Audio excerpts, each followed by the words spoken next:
Muchas gracias.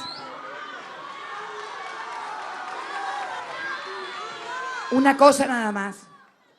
Hoy estoy con la voz un poquito tomada, así me van a ayudar. Me van a ayudar con dos cosas.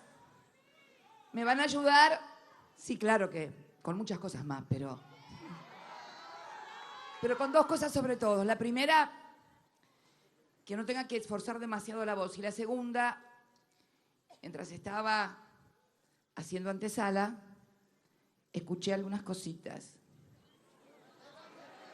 Por favor, todo lo que sea alegría y respeto, bienvenido.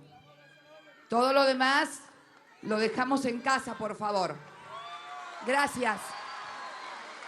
Gracias.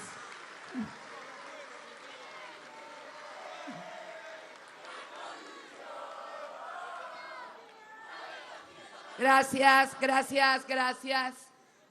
La verdad que he participado en muchísimos actos políticos desde muy joven.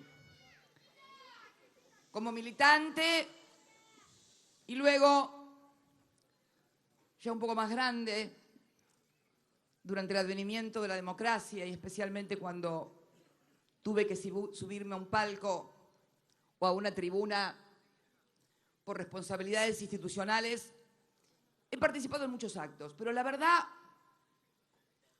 que este acto, en donde lo principal de hoy es tener que venirle a mostrar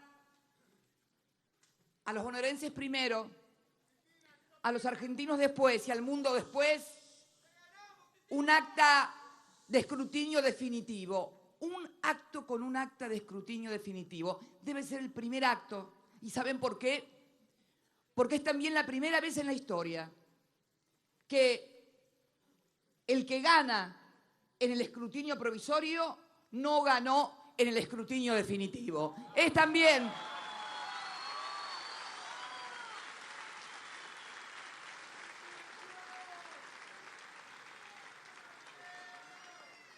una señal de los tiempos que corren hoy en la Argentina. Sí,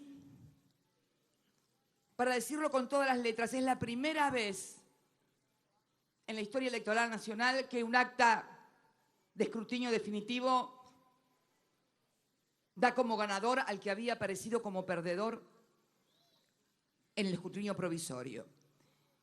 Y creo que todo esto también es un poco el triunfo de la verdad, ¿no? Sobre la mentira,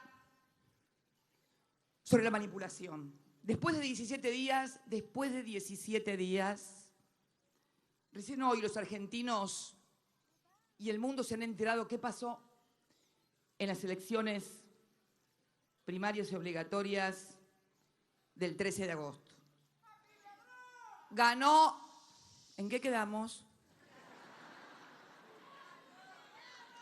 Ganó Unidad Ciudadana.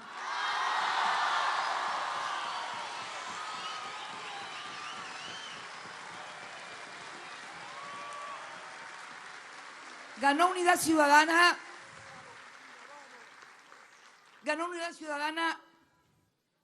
y perdió el gobierno, que había colocado esta elección como un plebiscito al ajuste económico y social. De cada tres argentinos, 2 votaron oposición a ese ajuste. 2 dijeron que no. Y la suma no es caprichosa. La suma no es tendenciosa, porque por primera vez también toda la oposición, y esto creo que es lo más importante que logró Unidad Ciudadana, tomó la agenda de la economía, la del ajuste, la de ponerle un límite y un freno al ajuste, a los tarifazos, al desempleo, a todo esto que estamos más que viviendo, sufriendo los argentinos y las argentinas. Por eso la suma no es caprichosa. 2 de cada 3 dijeron que no. ¿Y qué pasó? ¿Y qué pasó ese 13 de octubre, el día de la elección? De agosto, sí, ya no sabes en qué día estás. ¿Qué pasó? ¿Qué pasó ese 13 de agosto? Festejaron ante los ojos de los argentinos y del mundo el presidente, la gobernadora, el exministro de Educación, candidato a senador. Festejaron y bailaban y agradecían haber ganado las elecciones. Mientras tanto, un zócalo en la televisión decía que Unidad Ciudadana había obtenido el 30% de los votos y ellos el 37% de los votos. El mundo vio esto y los argentinos hoy sentimos que nos quisieron vender gato por liebre. Pero no fue gato, fue liebre.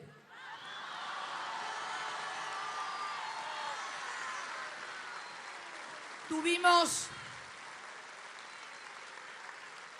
paciencia. Tuvimos paciencia además para enterarnos que en este país federal, integrado por 24 jurisdicciones, en 14 jurisdicciones también había perdido el gobierno. ¿Qué era entonces ese baile y ese festejo? Es algo, creo que es algo más serio. No nos enojemos, no adjetivemos, porque tenemos que comprender nosotros. Si no comprendemos nosotros, difícilmente podamos comunicar. ¿Qué es esto? Es la democracia. Es la voluntad popular para un spot televisivo. Para que en el horario prime time de la televisión aparecieran como que habían ganado los que habían perdido. Esto fue lo que pasó. Y vieron que ellos siempre están hablando de cómo nos ven en el mundo y el mundo y esto y lo otro. Bueno, miren, hoy en la BBC de Londres hay un artículo. Ahora después te agarro la carta. Espérame un cachito. Espérame, mi amor. Después voy a agarrar todas las cartas y después los voy a saludar a todos, además.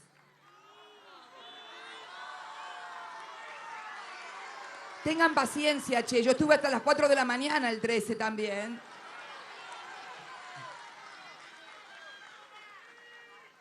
Miren cómo titula la BBC de Londres. Ustedes saben, una de las cadenas más importantes de televisión, de noticias, de producción televisiva, de películas. Hoy, la insólita elección en Argentina. La BBC, ¿eh? Este título no lo van a encontrar en la Argentina, lo van a encontrar en Londres, por ejemplo. La insólita elección en Argentina en la que Mauricio Macri celebró la victoria, pero luego ganó Cristina Kirchner. Esto escribe hoy. Y la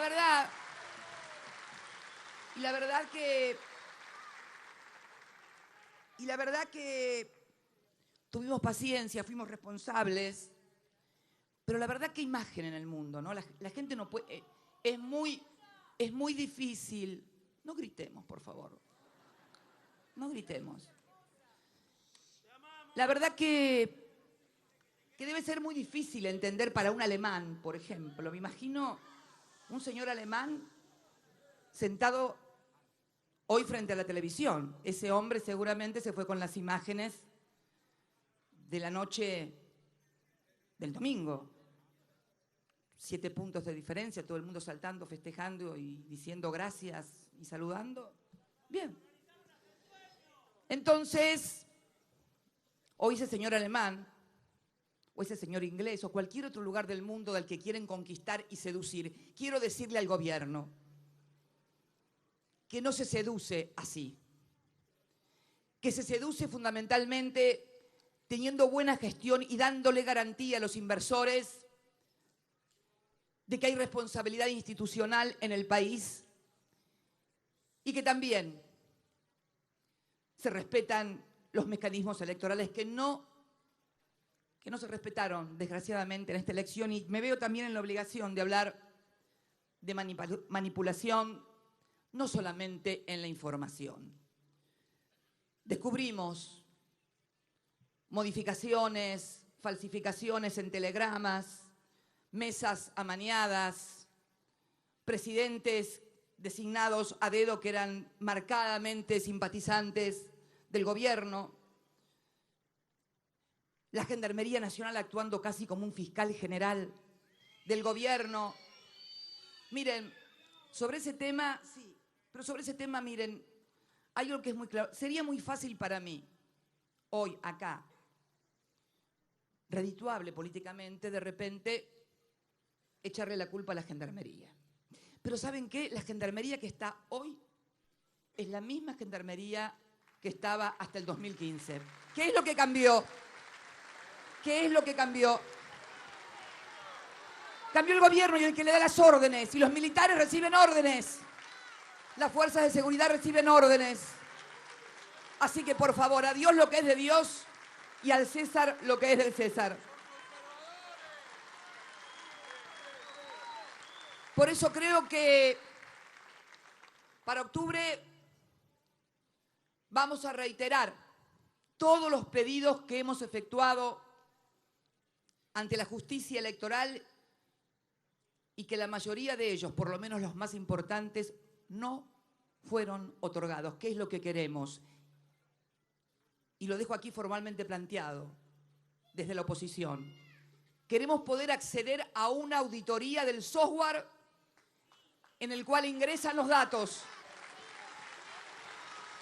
Porque ahora, después de ver todo lo que pasó este domingo 13, me doy cuenta por qué con tanto ahínco, por qué a contramano del mundo, por qué a contramano de los dictámenes de los técnicos más capacitados querían el voto electrónico. Es muy claro para qué querían el voto electrónico.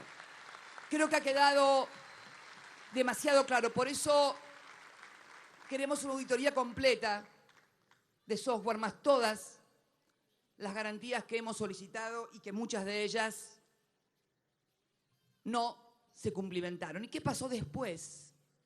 ¿Qué pasó después de ese domingo 13? Después de ese domingo 13, primero ganaron. Después empataron, empate técnico. ¿Qué es esto de que una elección se empata? Esto no es un partido de fútbol. Las elecciones no se empatan, se pierden, aunque sea por un voto, pero se pierden. Después dijeron,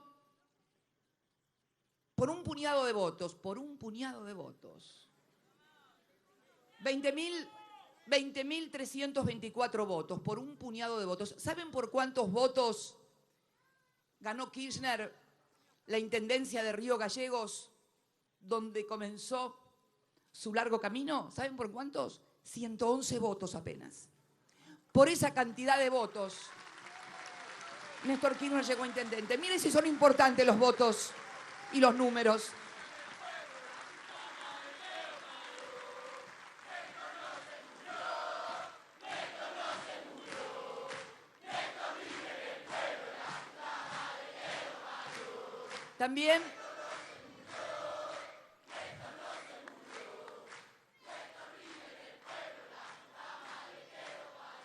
También, y le recuerdo por si lo olvidaron, también por un puñado de votos gobiernan el país, porque parece que hubieran ganado el balotaje por 20 puntos de la forma en que gobiernan y se conducen. Y no es así. Por un puñado de votos también se decide si el tercer senador de la provincia es Gladys González o Jorge Tayana, es canciller de la República Argentina. Ese puñado de votos es la democracia misma. Nunca, y además tampoco nunca pensé que algunos escribirían festejando casi lo que calificaron como una picardía. Una picardía.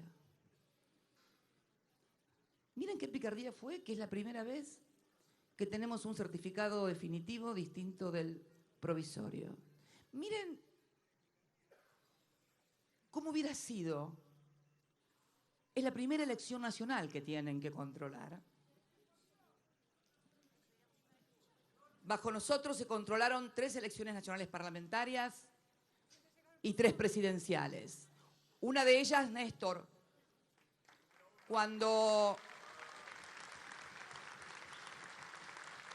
salió, como hacía las cosas él, poniendo siempre la cara, a reconocer que había perdido. El presidente más exitoso que tuvo la democracia argentina le ganó un dirigente, no sé dónde está ahora el dirigente, la verdad que es de paradero desconocido, así que no voy a decir lo que no sé. Pero estas son las cosas también que tenemos también que mirar en la historia y en las cosas que nos pasan, ¿no?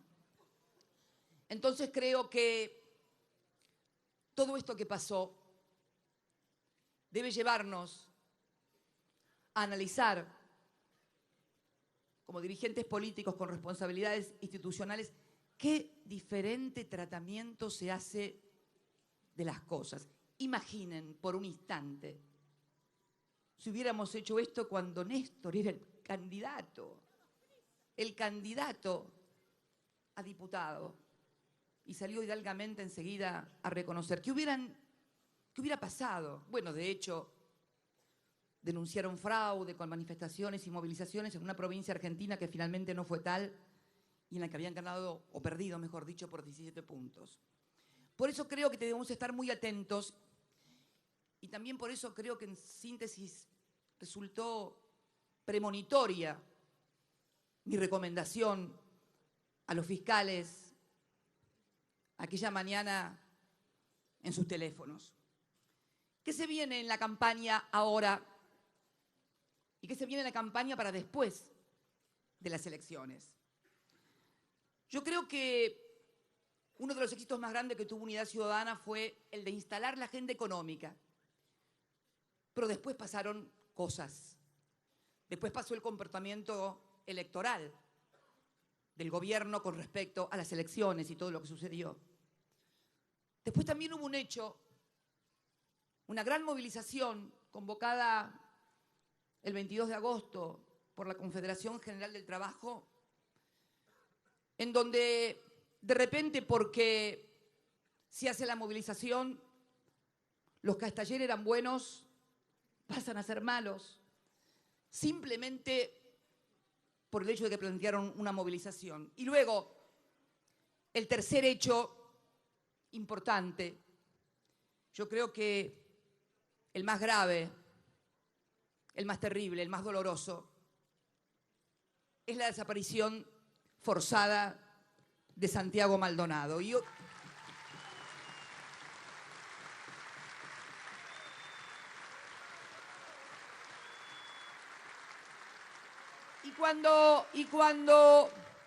cuando menciono el caso de Santiago Maldonado, lo digo con cierto grado de autoridad.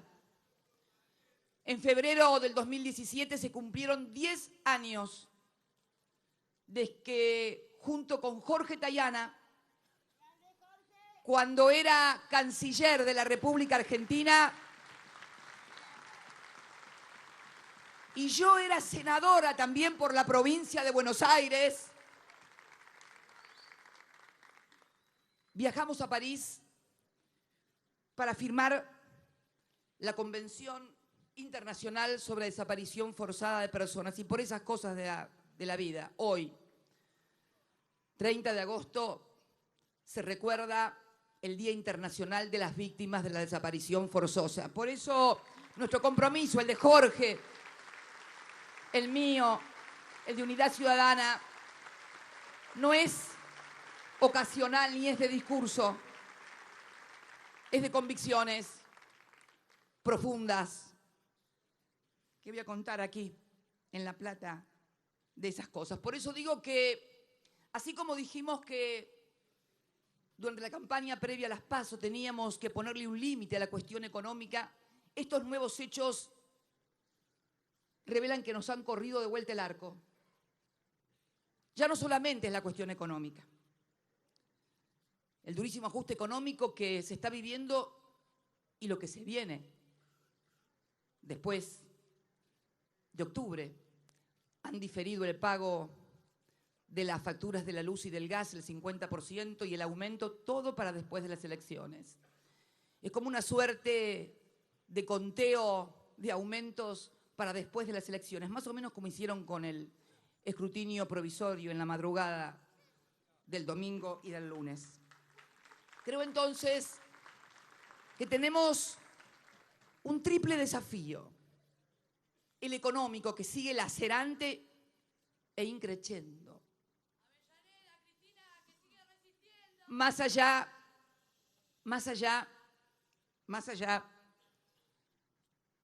de los números, pero que luego voy a hablar sobre el tema de esta cuestión. Segundo desafío es la concentración de poder.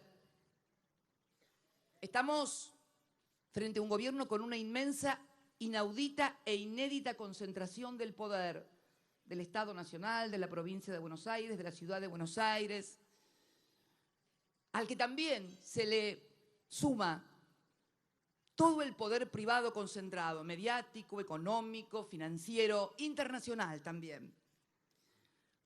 Una concentración de poder a la cual también la ciudadanía, la sociedad libre, debe ponerle un límite porque no es bueno para nadie, ni siquiera para ellos mismos. Cuando uno tiene ese poder, cuando uno siente que haga lo que haga, la tapa de los diarios va a decir lo que uno quiera y no lo que pasó. Cuando uno tiene la seguridad de que la televisión solo va a repetir lo que digan los funcionarios y no lo que pasó. Cuando tengan la certeza de que los canales de televisión solamente transmiten lo que el gobierno quiere y no lo que le pasa a la gente, eso es malo, pero no es malo únicamente porque se engaña a la sociedad, es malo porque se genera un mareo de poder y de concentración que tal vez sea la causa de la desaparición forzada de Santiago Maldonado. Demostrar poder, demostrar que cualquiera que proteste lo van a meter preso, lo van a judicializar, no son palabras mías, son palabras de los propios funcionarios del gobierno. Un médico, por favor. Ahí está. Ahí estamos. Ya está la chiquita, ya está.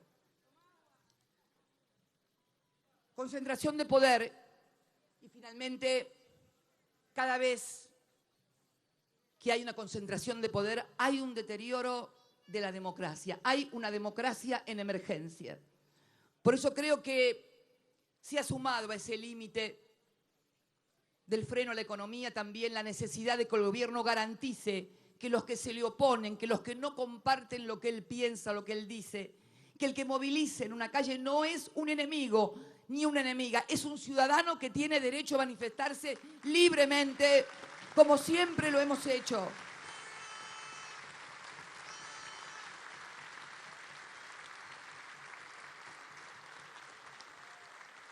El gobierno quiere una oposición a su medida. ¿Y saben por qué? Porque este plan económico, y de esto quiero muy brevemente, este plan económico es inconsistente en la estructura económica y no es sustentable en lo social y lo político. 3 o 4 cosas para no aburrirlos, pero es necesario que lo sepamos. Estamos ante el déficit comercial más grande desde 1910. Han superado en 2 o 3 puntos el déficit fiscal, 4. sin contar el cuasi fiscal, ese de las famosas LEVAC. ¿Vieron cuando ustedes sienten la LEVAC subió, porque si no se van al dólar? Bueno, vamos por el 27,15 de las LEVAC. Vamos por un endeudamiento cuyos intereses ya superan casi el 100% de lo que pagaba la Argentina en el 2015. Entonces, se destruye la industria nacional, nadie saca créditos, los empresarios menos aún, ni las pymes, ni los comercios. Otro médico ahí, por favor. Hace mucho calor, sí. Y entonces cierran fábricas, despiden gente, se acabaron las changas. Es inconsistente porque si se me cae la recaudación, si no hay consumo, si no hay trabajo, si las cosas todos los días aumentan, si las tarifas no se pueden pagar, si las pymes están todas ahorcadas, ¿con qué vamos a pagar la deuda? Con más deuda. Esta historia ya la vi. Es tiburón, como yo digo. Yo tengo más años que ustedes, que muchos de los que están acá. Y he pasado por 3 o 4 o 5 planes de ajuste, todos con frases legendarias. Desde hay que pasar el invierno, desde Álvaro Alzogaray, pasando por ya va a llegar, pasando por el derrame en la convertibilidad. Y la verdad que es como ver Tiburón 1, Tiburón 2, Tiburón 3, Tiburón 4. No quiero ver Tiburón 5, ya sé cómo termina y no me gusta. Esto es Tiburón 5.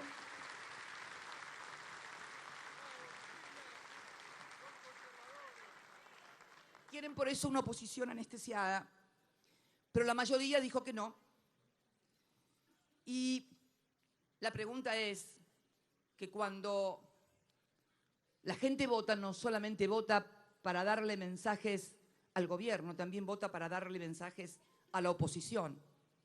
¿Qué tipo de oposición quiere?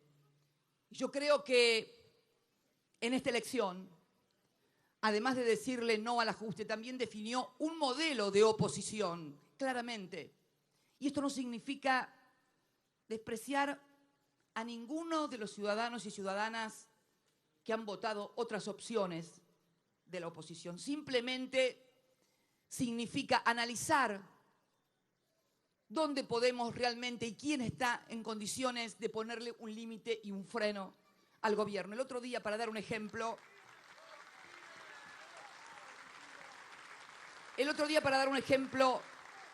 recibía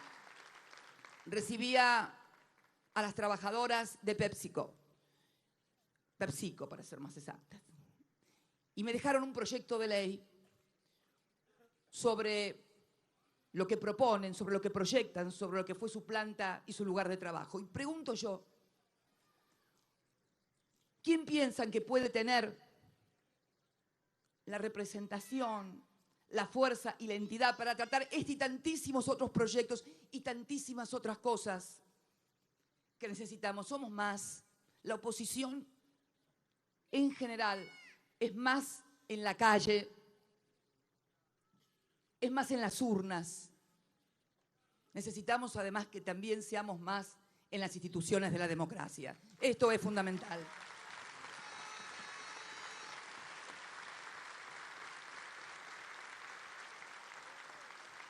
Y sobre los que piensan que los problemas que tiene la economía del país, este ajuste brutal que además no termina, sino que se retroalimenta, es culpa de una persona, de una fuerza política, miren, lamento desilusionarlos, pero hoy leía que una consultora todavía está dudosa sobre la estabilidad política del gobierno. Claro, no pensó que el resultado iba a ser otro y hay que estriar las dudas de la sociedad hasta octubre, pero reitero, no es Unidad Ciudadana, no soy yo.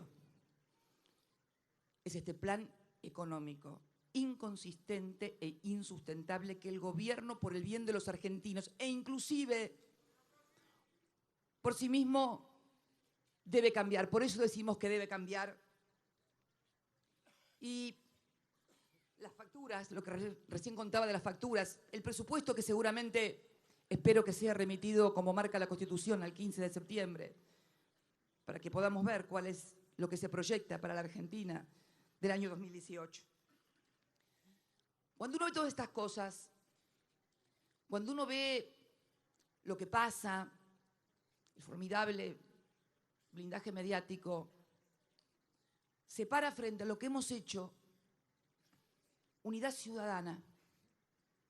No tenemos afiches, no tenemos carteles, no tenemos espacios publicitarios. Bueno, no tenemos, no. Déjenme, por favor. No tenemos recursos, sin medios. Es más, casi les diría, porque uno puede no tener recursos para los medios o no tener el espacio para los medios, pero por lo menos que los medios no hablen en contra de uno todo el tiempo. Y es infernal, porque uno, chicos, por favor, les pido, son tremendos, una prendía la televisión y no era, lo charlábamos el otro día, tuve una reunión muy linda en off con corresponsales extranjeros de todas las agencias y de todos los diarios que están acreditados en Argentina, y charlábamos esto, ¿no? Y uno de ellos, no importa cuál, me comentaba que en su país los programas políticos son programas políticos y los noticieros y punto. Y después, programas de entretenimiento. Y le llamaba la atención que acá en todos los programas hablaban de política y hablaban todos en contra mía. Entonces, claro, le digo yo, porque viste, a la mañana empieza la señora con la receta de cocina del guiso. Y entonces dice, y ahí estaba la gobernadora en todos, desde las 8 de la mañana hasta las 12 de la noche en todos los canales de televisión. En todos. No faltó en uno. Y entonces la señora, que en el programa donde la señora enciende el televisor inocentemente, no para escuchar hablar de política, sino para escuchar recetas de cocina, la señora con el guiso le dice, usted le pone medio kilo de fideos, 1 kilo de carne, tomate y después revuelve, pero tenga la certeza que le sale mejor que cuando estaba Cristina, porque con esa mujer no se podía, por Dios, ni hacer guiso siquiera.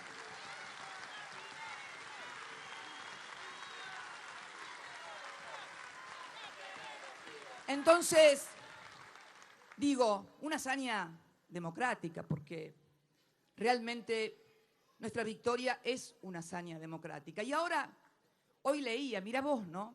Increíble. Leía, ¿se acuerdan que una cosa que nos criticaron era que nosotros íbamos a las fábricas, y no avisábamos que íbamos, a dónde íbamos? ¿Se acuerdan? ¿Se acuerdan que nos criticaron? Bueno, hoy leí una noticia fantástica. En el Comando de Cambiemos van a hacer una campaña también invisible, la calificaron. O sea, van a ir pero no van a avisar, va a ser invisible. Y yo digo, la pucha, ¿cómo no ser de Cambiemos? Si sos peronista, te escondés. Si sos de Cambiemos, sos invisible. ¿Quién no quiere ser invisible? Todo el mundo, es un viejo sueño esto de querer ser invisibles. La verdad, entiendo, pero la verdad que quiero decirles algo, la verdad, porque a mí no me gusta engañarlos ni mentirles. Yo también hice una apuesta en estas elecciones, casi una apuesta política de lo que creo. Yo siempre pensé que la política, que la gestión no se construye en los sets de televisión. Siempre fui una mujer con fuertes compromisos, con equivocaciones y desaciertos, pero por sobre todas las cosas convencida de que la palabra, la voluntad, la conducta, el trabajo, la coherencia eran lo que valen. Y también me planteé entonces si era posible, en épocas de la posverdad,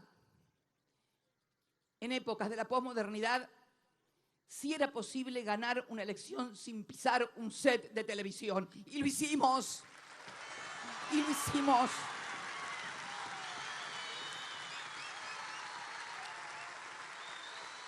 Y la verdad Y la verdad que... Y la verdad...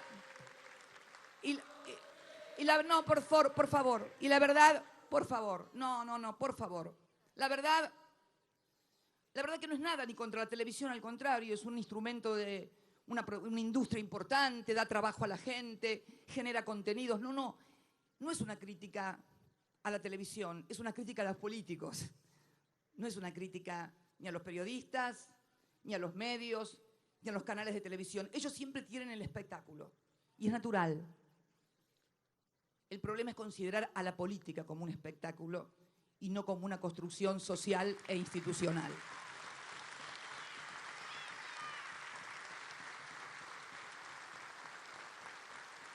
¿Qué oposición está demandando el gobierno? Claramente lo dijo el 13 de agosto. La oposición que quiere la sociedad es una oposición verdadera, una oposición con propuesta, una proposición con autoridad, con discusión, con debate.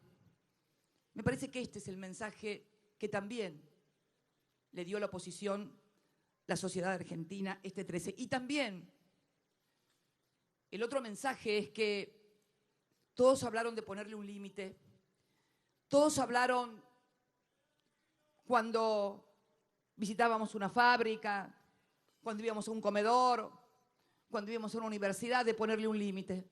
Entonces creo que toda la oposición tiene la responsabilidad, no ante Unidad Ciudadana, sino ante la sociedad y los que lo empoderaron también a ellos, de acordar una oposición que ponga límites en serio en los graves problemas de trabajo, de tarifas, de alimentos, de endeudamiento que tiene la Argentina. Este va a ser el gran desafío para la oposición, poder traducir y persuadir a la sociedad que está cumpliendo lo que un país necesita.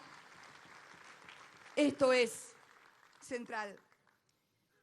Ganamos en agosto y podemos ganar en octubre.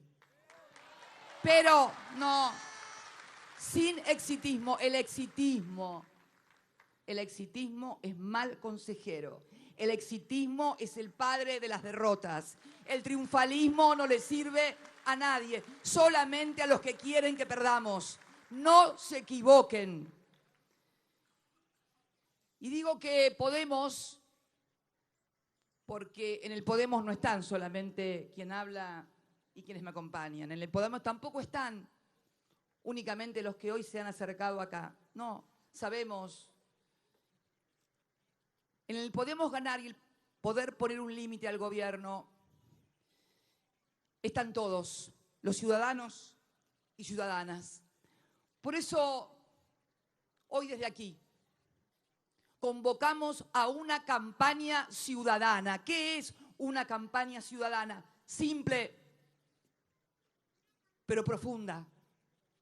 A los obreros, a los empleados en los talleres, en las oficinas, en las fábricas, a esos que le dijeron, por ejemplo, que con el nuevo gobierno nadie iba a pagar impuestos a las ganancias y que hoy están cuidando que no los despidan y sufriendo y aceptando condiciones laborales de precarización, de explotación casi. A todos esos yo les pido que hablen con sus compañeros en las fábricas, en el taller, en los comercios, a los pequeños y medianos empresarios que están todos boqueando porque ya no pueden más, porque se cayó el consumo, porque no saben cómo mantener a sus empleados, a los comerciantes que han visto desplomarse sus ventas y muchos de ellos cerrar locales. Hay locales cerrados por todas partes. A las universidades y a las escuelas, donde Bien, las universidades no pueden con su genio. Las universidades y las escuelas, con su profesorado, sus estudiantes, en los laboratorios, donde miles de científicos se les prometió que iban a duplicar el presupuesto de ciencia y tecnología y lo único que han duplicado y triplicado son despidos, baja de contratos, eliminación de programas. Esta es la campaña ciudadana que necesitamos. Llevar la voz